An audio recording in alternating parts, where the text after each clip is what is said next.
Uuwi ng tatay. Ay, Port Magsaysay po. Ay, City Hall po. Ba't po kayo napunta?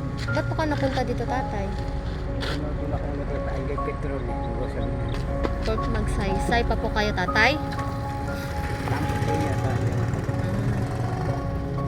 Ano pong gamot yung hinihingi nyo? Na mild stroke ka po. Ba't wala po kayong kasamang pumunta? Dapat po may kasama kayo.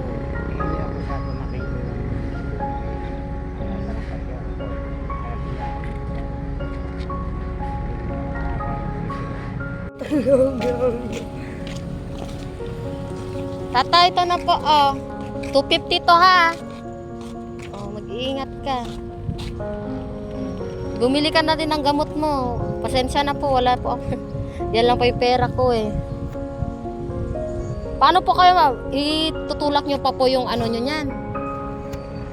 Saan pa po yung Petron yan? Makisuyo na po kayo sa ano. Itulak mo na siya. Tulungan mo si tatay.